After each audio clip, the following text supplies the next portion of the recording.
Vamos falar então da família de Betânia, que constitui das três figuras marcantes e amadas de Jesus, que era Marta, Maria e Lázaro. E hoje foi lida aqui uma mensagenzinha bonitinha, não é? Quando Jesus está lá hospedado na casa dos irmãos, e aí a Marta fica toda agitada, porque a Marta fica agitada porque a Maria está lá ouvindo, bebendo os ensinamentos de Jesus, e a Marta está lá atarefada e fazendo as coisas da casa. Fala, mas Jesus manda ela vir me ajudar aqui, pelo amor de Deus, não é? E aí Jesus dá aquela lição linda que nós vamos falar sobre ela daqui a pouquinho, tá bom? Bom, aí nós vamos encontrando aqui as figuras mais ou menos assim. A ação, dá para saber quem é que tem a ação nessas três, dentre os três irmãos. Aí tem a contemplação, dá para saber também quem é que tinha a contemplação dos três. E tem a ressurreição, que é aquela história do Lázaro, que todo mundo conhece, que Jesus foi chamado a vir socorrer Lázaro, e por qualquer motivo houve lá um impedimento, Jesus demorou um pouquinho mais para chegar, e quando chegou, Lázaro já estava lá enterrado no sepulcro, as irmãs estavam apavoradas, chateadas, nervosas, falaram para Jesus que ele deveria ter vindo antes, se ele tivesse vindo antes, o Lázaro não teria tido aquele problema que ele teve, e Jesus nem se incomodou com isso. Na verdade, com todo respeito aos nossos irmãos estudiosos, este ponto de Jesus com Lázaro foi o que desencadeou a sua crucificação. E por que ele desencadeou a crucificação? Vocês imaginem, Jesus já estava abalando as estruturas da sinagoga, as estruturas do judaísmo, porque os seus profitentes lá, os rabinos e os intelectuais do judaísmo estavam muito incomodados com Jesus, porque Jesus estava tirando os seguidores deles e trazendo para Jesus. Quer dizer, ele não fazia isso intencionalmente, ele não tinha intenção que isso acontecesse. Mas as pessoas pensavam assim, meu Deus do céu, estou vendo um negócio tão vivo na mão, estou sentindo aqui uma presença tão boa, estou sentindo uma coisa tão boa, eu vou atrás disso. E aí começaram a seguir Jesus. E eles ficavam muito chateados. Até então chegaram à conclusão que eles deveriam seguir, perseguir e trazer Jesus a um julgamento. E esse julgamento, então, deu aquilo que todo mundo sabe, a crucificação de Jesus. Mas por quê? Porque ele já estava trazendo, só conversando com as pessoas. E aí, daqui a pouco, surge uma notícia de que ele tinha ressuscitado uma pessoa. Meu Deus do céu, agora acabou de vez, né? Porque agora todo mundo vai atrás dele. Agora acabou o judaísmo, agora já era. Jesus ganhou, ganhou de nós. E aí o orgulho, a vaidade dos nossos irmãos não permitiram que fossem conhecer melhor o que Jesus pretendia, porque Jesus não veio aqui para criar uma religião, nem para combater nenhuma religião. Veio para dar uma noção mais clara da presença divina que nós não sabíamos que tínhamos ao nosso redor. E mostrar para a gente do que nós somos capazes, do que nós podemos fazer. E Lázaro mostrou isso para toda a humanidade, porque Lázaro saiu de dentro do sepulcro, estava lá alguns dias. Contam alguns evangelistas, 3 dias, 4 dias lá dentro daquele sepulcro, e já estava até cheirando mal, começando a cheirar mal. Alguns irmãos nossos chegam a dizer que Jesus despertou ele de um catalepsia, catalepsia, despertou ele de uma catalepsia, despertou ele de uma espécie de sono profundo. Mas, na verdade, ele estava até cheirando mal quando ele saiu enrolado naquelas faixas, naquelas coisas. Mas uma lição que a gente não conseguiu perceber nessa imagem foi que Jesus falou assim: saia para fora, Lázaro. Ou seja, Lázaro, você revive, saia de você e venha para fora. Seja mais você, entenda mais você, compreenda mais você. Estava falando isso para a gente. Não estava falando só para o Lázaro, estava falando para a gente. Bom, mas vamos falar na sequência aqui entre os irmãos de Betânia. Então, o que que aconteceu? Nós temos lá três figuras, não é? Que é a ação, a contemplação, a ressurreição. A ação é a Marta trabalhando lá intensamente, a contemplação é Maria, que está lá bebendo os ensinos de Jesus, e a ressurreição é o Lázaro. Vamos seguindo, não é?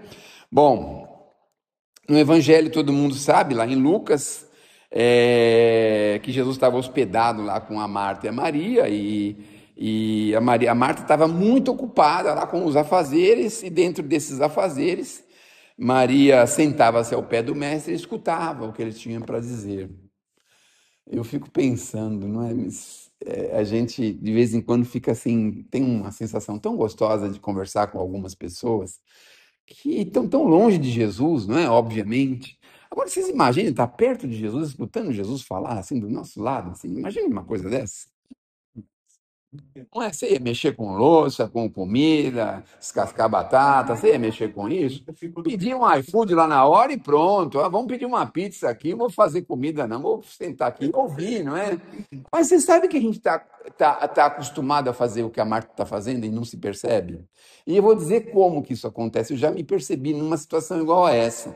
A gente às vezes não valoriza a pessoa que está no nosso lado. Às vezes uma pessoa que tem um profundo conhecimento em determinadas coisas e a gente não valoriza isso. A gente tem uma simpatia grande por ele, mas a gente fica perdendo tempo com bobagens e deixa de absorver coisas muito boas que essa pessoa pode nos passar. Ela não vai chegar e vai, senta aí, ou ditar um monte de regra para você, não vai fazer isso. Mas se você for devagarzinho conversando, ela vai soltando tudo aquilo que ela sabe, que ela conhece, que ela estudou. Coisas lindas que nós podemos absorver, às vezes de familiares nossos, amigos, conhecidos. E a gente não faz, a gente fica atarefado com um monte de nada. E quer ver uma hora que isso acontece com muita frequência? Vamos imaginar que a gente vai numa festa de aniversário, ou a gente está fazendo aniversário, aí tem aquele monte de convidado, a gente não dá bola para ninguém, não conversa com ninguém, não fala com ninguém direito, a gente não consegue estabelecer um diálogo com as pessoas, porque está todo mundo num burburinho enorme, e acaba a festa de aniversário e fica daquele jeito mesmo, como começou, sem proveito nenhum para ninguém. Sendo que se a gente estabelecesse ali uma roda de conversa, alguma coisa, como Jesus fazia, olha que interessante, Jesus quando chegava na casa das pessoas, ele estabelecia uma roda de conversa, mas ele sabia disparar um diálogo, sabe? Assim, não começava, por exemplo, com Palmeiras e Corinthians, não, era diferente, um diálogo diferente. O que estão falando de mim aí, ó? O que estão falando de mim? Ah, estão falando que o senhor é um charlatão. O que vocês acham? Tirava a opinião das pessoas e as pessoas começavam a, sabe, poder falar, poder explicar, poder entender. E Jesus começava uma conversa assim. Então, a gente vê em todas as passagens do mestre, a última ceia que está lá naquela mesa, está lá numa mesa, todo mundo sentado ali, conversando um com o outro. E aí Jesus é obrigado a falar, olha, nessa mesa tem uma pessoa que vai trazer um grande problema para mim. Ele é obrigado a falar, e todo mundo fica assim, mas quem será eu? Foi isso. Óbvio, mas estabeleceu um diálogo, uma conversa. E nas nossas festas de fim de ano de empresa, de confraternização, muitas vezes a gente não aproveita nada, fica só comendo, bebendo, sai de lá, não precisava ter comido 8 pedaços de pizza, agora, meu Deus do céu, vou ter que andar umas 2, 3 horas para poder dormir. É isso que a gente faz. Ao invés de aproveitar algumas pessoas que estão ali para a gente conversar, dificilmente às vezes pode conversar no ambiente de trabalho, não, a gente não faz isso. E quando surge uma oportunidade dentro de um ônibus, que alguém inicia um assunto e a gente não quer saber de conversa com ninguém. Vai saber se é um golpista, a gente só pensa nisso, não é?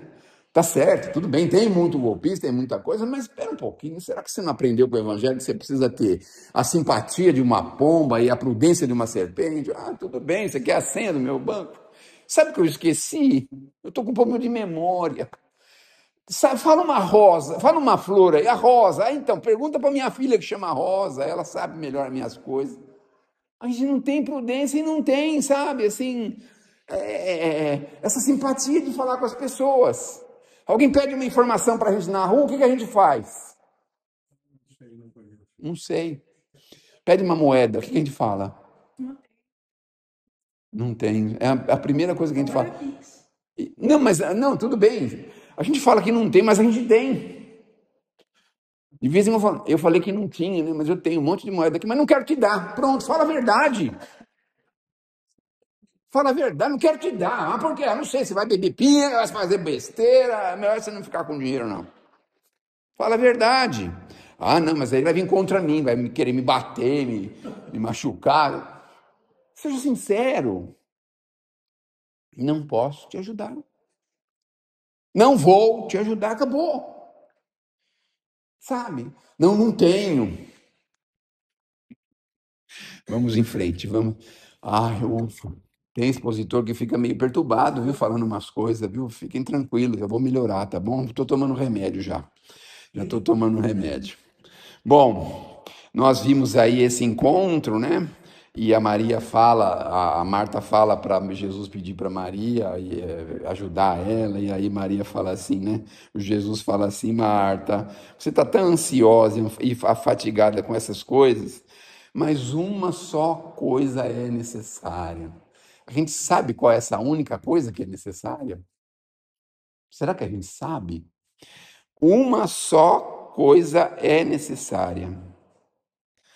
Maria escolheu a boa parte que não lhe será tirada. Atenção às coisas maiores da vida. Isso é a única coisa que é importante para a gente. Vocês já repararam como a gente perde 90% da nossa encarnação a troco de um nada? Por conta de um nada. O mais importante é o nosso crescimento, a nossa evolução. E a gente passa 90% do tempo aqui na Terra por nada. Brigas, discussões, confusões. Não raras vezes até perde a vida por conta de um problema de trânsito. Meu Deus do céu, ele raspou meu carro. Sabe? As pessoas vivem assim. Aí chega no mundo espiritual, os espíritos perguntam, escuta, por que você vê? O cara raspou no meu carro lá. Nossa, raspou no seu carro, você veio para cá? Vem porque eu fui lá tirar satisfação com ele. E aí? Por nada. Você vive aqui por nada. Já pensou ter que programar uma encarnação, voltar outra vez? Ah, tá bom. É melhor você se acalmar, porque a gente vai pôr você agora. Você vai ser marido da sua sogra, a sua mulher vai ser sua filha, sabe? Vai ser assim. Ter que recomeçar tudo de novo, mais difícil ainda. Já pensaram que coisa de terrível, né? Ser marido da sogra não é uma coisa muito ruim, não. A gente fala assim, mas é. Bom, uma reflexão para isso é o seguinte: não se trata de condenar o trabalho de Marta, pois o serviço é sagrado. Claro que é sagrado. A gente precisa se ocupar em fazer as coisas, óbvio, não é? Mas é preciso a gente separar as coisas, sabe? Então é assim: dá para fazer isso agora? Não dá, porque eu tenho uma coisa mais importante para fazer agora. Não dá para a gente fazer isso, separar as coisas. Então a gente mistura tudo, fica com uma miscelânea lascada, a gente não sabe o que é melhor, o que não é melhor, fica uma confusão. Mas vamos seguindo. Então é assim: o Espiritismo mostra para a gente que o verdadeiro progresso é aquele que une a inteligência e a moralidade. Então a gente tem que agir com inteligência no nosso dia a dia. Então às vezes você vai largar horas de sono, às vezes para deixar uma coisa arrumada. Pode deixar para outro dia, o sono pode ser mais importante naquela hora. É isso que a gente precisa saber, dividir as coisas, né? A Marta representa a ação necessária, mas a Maria representa a meditação, o amor. Jesus mostra que o ideal é harmonizar as duas coisas, não é? A ação com a meditação e o amor. É isso que Jesus mostra. E o Lázaro? Bom, o Lázaro, todo mundo conhece a história do Lázaro. O Lázaro, Jesus tinha um amor muito grande por Lázaro, e aí todo mundo sabe o que aconteceu com ele, né? Ele ficou 4 dias no sepulcro, 4 dias. Bom, Senhor, se o Senhor estivesse aqui com meu irmão, não teria morrido. E Jesus responde: Eu sou a ressurreição e a vida. Quem crê em mim, ainda que morra, viverá. E agora, hein? Hum, eu vou contar uma coisa polêmica aqui para vocês agora, que vieram na quinta-feira, aqui na Casa Espírita. Não falem para o dirigente que eu falei isso, tá certo? Mas, como é? É ela que é a dirigente? Então, mas numa roda de estudos, aí tinha um senhor que era muito, muito, muito estudioso de Jesus. Então ele falou que aqui Jesus ressuscitou o Lázaro. E aí aquela polêmica, né? Como é que pode? Porque o Kardec ensina para gente que uma vez retirados os fios da reencarnação do espírito, né? Não pode, não consegue mais voltar para trás, não é? Kardec ensinou isso para gente. Mas enfim, vamos seguir em frente. A morte não é o fim, todo mundo sabe, mas é uma mudança de plano. Na questão 155 do Livro dos Espíritos, aprendemos que a morte é a liberação do espírito do corpo. Logo, a ressurreição de Lázaro simboliza a vitória do espírito sobre a matéria. Provavelmente ainda tinha fios ligados, fios do espírito, perispírito ligado ao corpo de Lázaro. Provavelmente tinha, né? Porque uma desencarnação, ela não é imediata, instantânea. Em alguns casos, o espírito é expulso do corpo, mas em alguns casos, o espírito está lá em processo de desencarnação. O corpo vai expulsando o espírito gradativamente, com uma coisa chamada falência dos órgãos. A morte é a falência múltipla de órgãos. Então, ainda não tinha havido a falência múltipla de órgãos. E aí um órgão consegue se reanimar, ele pode dar vida a outros órgãos, porque começa a irrigar sangue, começa a criar uma nova condição, uma nova possibilidade, não é? Bom, o Emmanuel diz lá no Fonte Viva que o Lázaro representa a alma que desperta após longos séculos de sono moral. Será que a gente consegue aceitar a ideia de que todos nós estamos num sono cataléptico aqui na Terra? Será que a gente consegue aceitar isso? Porque a gente só se ilude, parece que a gente está vivendo um sonho, assim, um sonho. O sonho da casa própria, o sonho de comprar o televisor, o sonho do carro, o sonho do passeio, o sonho da viagem. A gente vive assim, sonho, sonho. E as responsabilidades maiores da vida? A gente tem elas, a gente sonha com elas, vive elas, faz alguma coisa por elas. Se nós não estamos fazendo nada, nós estamos ainda sonhando, né? Ou ganhando na loteria, não é? A gente fica assim só sonhando para lá e para cá, não é? Então isso é um sono assim que nós estamos vivendo. O André Luiz tem um dos livros, se eu não me engano, acho que é o próprio Nosso Lar, que tem um lugar onde tem um galpão gigantesco e é onde tem milhares de espíritos dormindo. Então, dormindo. E de tempos em tempos eles tocam uma campainha característica. Então, dá uma sonoridade diferente. E alguns despertam. Aí eles vão lá e recolhem esses que despertam. E quem são esses espíritos? Aqueles que acreditavam que depois da morte estariam esperando o julgamento final. Aí eles ficam dormindo, esperando o julgamento final. Olha só, que coisa! Já pensaram se a gente tivesse que todo mundo for julgado ao mesmo tempo? Ia ser uma coisa difícil, né? Aqui na Terra, hoje nós somos cerca de 8 bilhões. Aí vamos imaginar, desencarna todo mundo, Jesus fala assim: vamos resolver logo isso. Parte o planeta no meio, morre todo mundo e já bota todo mundo aqui para ser julgado. Aí põe 8 bilhões de pessoas e assim, bom, quem rezava 3 vezes por dia passa para o lado esquerdo. Aí vai um monte de gente para o lado esquerdo. Quem falava mal do vizinho vai para o lado direito. Vai, um monte de gente vai para o lado direito. Aí começa um julgamento assim, vai separando o joio do trigo, né? Mas escuta, Senhor, eu só orava uma vez por dia. Fica aí no meio. Já pensaram como é que ia ser? Ai, meu Deus do céu. Tem expositor que não tem o que falar, né? Só fala bobagem. Ai, meu Deus do céu. Bom, no nosso dia a dia, nós todos trazemos um pouco da Marta, um pouco da Maria, um pouco do Lázaro. Um pouco da Marta, normalmente são as mulheres, porque os homens não trazem nada da Marta, né? Normalmente é a mulher que traz a Marta, um pouco da Marta. O homem não traz, não. O homem traz mais do Lázaro, que ele quer saber mais de dormir, quer morrer, né? Se o time dele for campeão, então ele falou: bom, agora eu já vi meu time campeão, já posso morrer em paz. Então é assim, né? Bom, quando nós oramos, escutamos o Cristo no silêncio, somos Maria. Quando renascemos para uma vida nova após a dor ou erro, somos Lázaro. Olha só.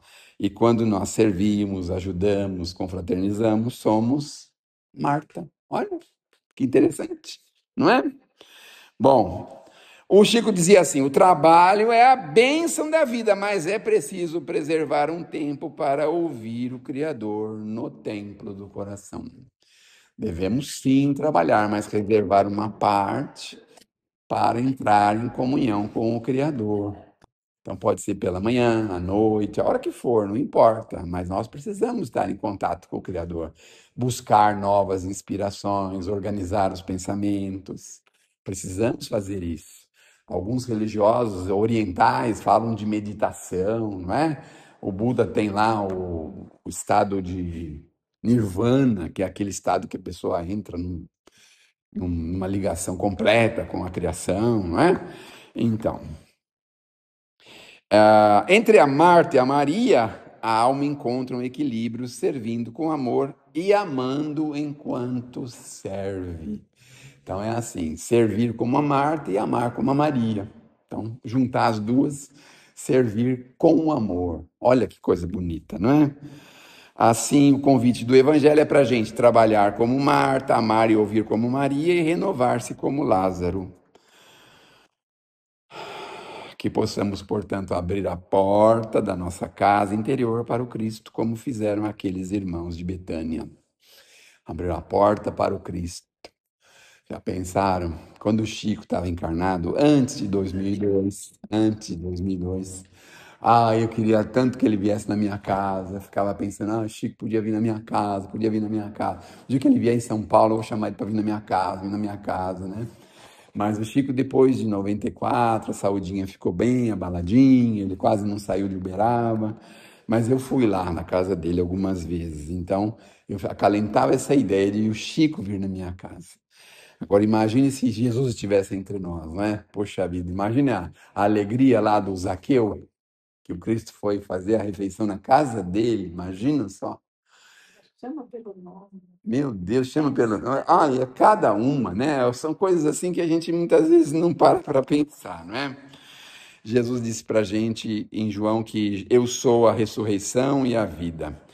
Que essa luz nos inspire a viver com bastante fé e lembrando que a verdadeira vida começa quando Cristo desperta em nós. Enquanto isso, nós ainda não estamos vivendo a verdadeira vida. Então, dizem que aqui na Terra mais de 85% jamais fizeram uma prece para o Criador, jamais fizeram uma prece. Imagina só, né? Nós fazemos parte de um grupo bem seleto, que apesar de não fazer prece em casa, a gente vem pelo menos de vez em quando fazer uma prece na casa religiosa, já é alguma coisa, né? E naquele julgamento final. Você fazia prece na casa religiosa? Fazia. Então fica aqui desse lado. Fazia na sua casa também? Eu também fazia. Então vocês estão desse lado que fazia em casa também, passa para o lado de cá. E aí vai devagarzinho selecionando, né, os que vão ser julgados. Bom, não nos esqueçamos que os Espíritos já falaram para a gente que nós estamos condenados vivendo na Terra. Nós somos condenados porque a nossa atitude, as nossas atitudes e as nossas formas de viver não condizem com os códigos da vida imortal. Então, nós estamos na Terra para aprender esses códigos. Código da gentileza, do amor, da fraternidade, da alegria, do esquecimento, da compaixão. Esses códigos que nós precisamos aprender para podermos fazer parte dessa vida verdadeira. Que Deus nos abençoe, que Jesus nos ilumine e que possamos sair daqui melhores do que chegamos, porque os Espíritos são capazes de muita coisa. São capazes até de me convidar para vir aqui, não tenho nem muita coisa para falar para vocês, não é? Então é isso aí.